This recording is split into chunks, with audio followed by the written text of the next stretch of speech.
Hi teachers, Eileen here. I'm here to talk to you today about something that's been on my mind that I have learned a lot about given my background in speech and language pathology, but I realized that not all of you have learned this too, and it is really essential in my classroom, something that I drive and focus on constantly, and it is intonation.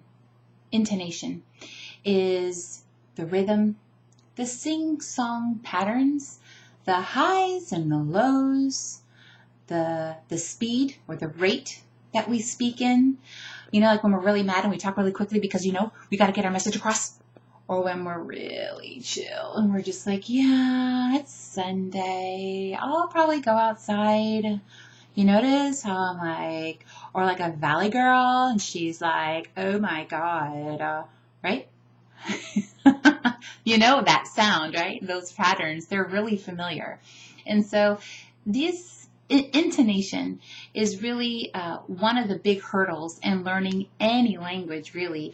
These are the patterns in a language that are, it takes some time. It takes a lot of listening, a lot of sort of immersion often to get into sounding like a native speaker in any language, that is. And I'm sure if you really think about it, there are some languages that you probably recognize, even though you may not know a single word, but there are certain patterns like, well, I'll refrain from getting into what I hear, but think about it.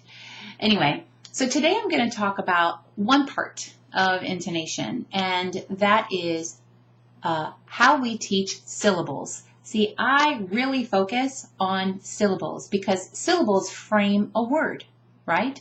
Syllables are, for example, in the word apartments, right? This is a hard word for a lot of students, apartments, right? We have to enunciate these sounds and we got to put them all together, and it's tough, it's tough. So this is what I do. In the case of the word apartments, I highlight the syllables according to exactly where they begin and where they end.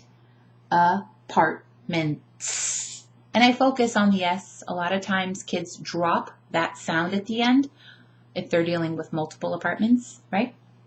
So apartments. Apartments. Notice apartments. What I'm doing with the second syllable, first of all, I'm using finger tapping. Huge, useful technique. Finger tapping. Apartments. I'm emphasizing the second syllable because we don't say apartments, and we don't say apartments, right?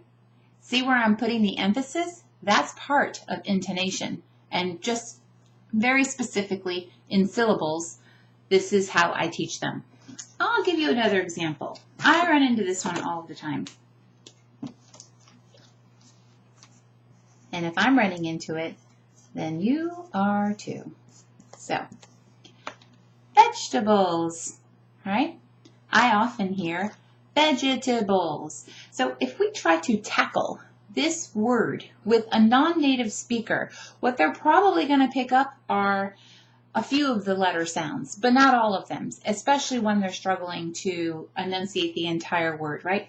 So let's break it down. Vegetables. I often hear vegetables. Vegetables. Notice I do not underline the E because it's not spoken. Vegetables. Where's the emphasis? Vegetables. Vegetables. Right? Vegetables. Sometimes if they have a really hard time getting their head around it, I break it down completely. Veg. Veg. Good. Vegeta. Vegeta. Vegeta. Good.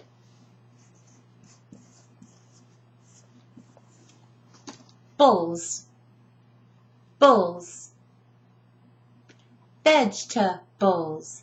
Vegetables. Vegetables. So if you use this technique, it will help your students, number one, pronounce the word, the entire word, and all of its sounds, but it chunks it. It kind of breaks it down. And then you can build into it the rhythm. And then the emphasis. Which syllable gets emphasized? Vegetables.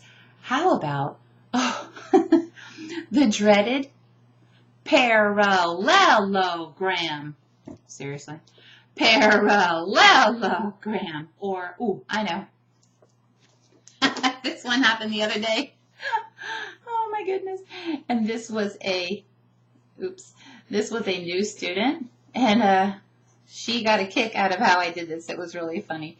We made a song out of it because language sounds like a song. It really does.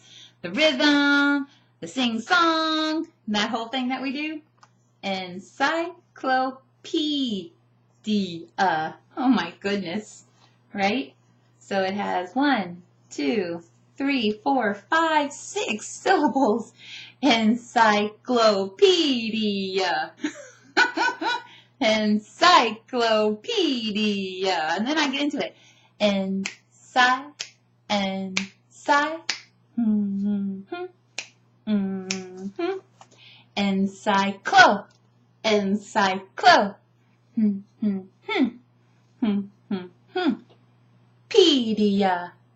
Pedia. Sometimes I'll actually chunk half of the word, get that down, kind of like when you're learning a song, literally when you're trying to learn a song and you remember the first 3 or 4 words in that favorite verse of yours and then you memorize the last half, right? Encyclopedia, right? This is how I break it down. What this ends up doing is it creates a reference, a pattern in not only the words, but then as you build, you have sentences and you use the same techniques. Finger tapping. Let's break it down even simpler. This is a cat. This is a cat. I use often, right? I emphasize those article words like right? Because that's often what we emphasize. This is a cat. This is a cat. Anyway, I hope this was useful. I'm going to think about other lessons that would be helpful in terms of intonation. Anyway, have a great day and happy teaching. Bye.